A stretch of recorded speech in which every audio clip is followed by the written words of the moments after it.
Okay, I'm live. Um, I'm live on Instagram and I'm waiting to go live on Substack.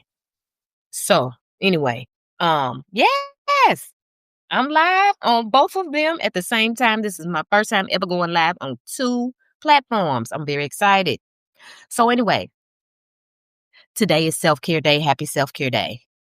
Self-care matters is the framework. Self-care. I don't know who CJ is, darling. I don't know who CJ is. I know who Madam CJ is. Today is self-care day. And it is a holiday that was created by my friend and mentor, the creator of the uh, framework and the book, Self-Care Matters, a revolutionary approach, a holistic guide to creating a self-care plan. Now, this book has been a lifesaver for me. And it also comes with, I'm on my laptop and my phone, y'all. So hopefully nothing will fall over. But anyway, the playbook and the journal is what we use every day or when we want to revisit our self-care plan or, tune it up. But self-care, strategic self-care, is the act of creating or the act of addressing a critical need. Okay. Now, I started my journey, my self-care journey with strategic self-care in 2017. I purchased the book twice. I purchased it once for my sister and then another time for another sister friend of mine. And something said, you need to stop buying that book for other people. You need to buy that book for yourself. So I did. And when I had a chance to dive into COVID, because I bought the book in 2000, I bought the book for them in 2017 and I got it for myself in 2019. I was like, okay, this is some much needed, necessary work for myself and for what I got going on. I'm a Black woman that was diagnosed with fibroids at age 35, and I have been working to eliminate fibroids from my life for the past 17, 18 years. So I started practicing self-care, strategic self-care, because of the fibroid diagnosis. And when I tell you, strategic self-care is like a container for your well-being. It is one of the best things that I've ever practiced and committed myself to ever in life. And it is necessary. It has helped me speak up for my needs. As some of you may know, or a lot of you may know, Black women have a very hard time asking for help. I can speak for myself. And I know that I had a very hard time asking for help. And before I was diagnosed with fibroids, I had a friend tell me, she said, you don't know how to receive help. And that was very true. I did not fight her on that. I did not get defensive about it because that was the truth. I had been socialized not to ask for help. And a lot of Black women, Black girls are socialized not to ask for help. So when this came into my life, not across, but then when this came into my life, I said, you know what? Damn it. I need to do this. How do I need to? Now I'm on Instagram and it's saying I tap to reset my password. That's crazy. Anyway, so I started my strategic self-care journey in 2020. And I decided that I wanted to do the training intensive that she was offering for certified self-care ambassadors or for self-care ambassadors so she could certify them. It was a 7-day intensive, and I really enjoyed assessing my needs.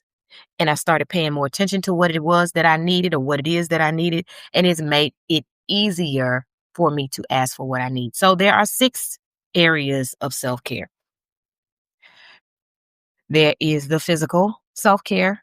There is the spiritual and emotional self-care. There is educational self-care, economic self-care, which is time, money, and energy, artistic self-care, and social self-care. And so, of course, me dealing with fibroids, I have a whole physical self-care strategy that I work with, that I tweak, that I address my needs. I'm always working on my physical self-care strategy. The two areas that I'm focused on right now and will be focused on for the next 90 days are my physical self-care. And I'm jumping on this live today to share with you all, whomever this is for, whoever's watching, that I want to propose that we do a year in strategic self-care. Now, I'm going to share this with my community, my email community. And if you want to join this self-care revolution, the website is divineclementinebb.com. You can join the self-care revolution by clicking the link in my bio and joining the email community there. But the year in strategic self-care is a necessary one, especially 2026 coming up. If you live in the United States of America, we as a person who really wants to do well and thrive in spite of what's happening, strategic self-care is a plan and is a practice that will really help keep you focused on your needs, on your self-care needs. It will help you address them and speak up. And we also have the self-care baby step. You know how when you have a really big challenge and you don't want to attack it, the self-care baby step is you taking the most absurdly small step towards that goal. So say, for instance, I know that I need to make 100 bars of soap. And it's just me by myself to do it. So what I would do is I would set up my studio for the 100 bars, get it ready, get it ready. And then the next day, maybe pull out the milk, put it in the refrigerator. And then the next day, start doing more prep work, but setting it up as much as possible until you're ready to attack the challenge. So anyway, I'm gonna be sharing more about strategic self-care um in the coming months.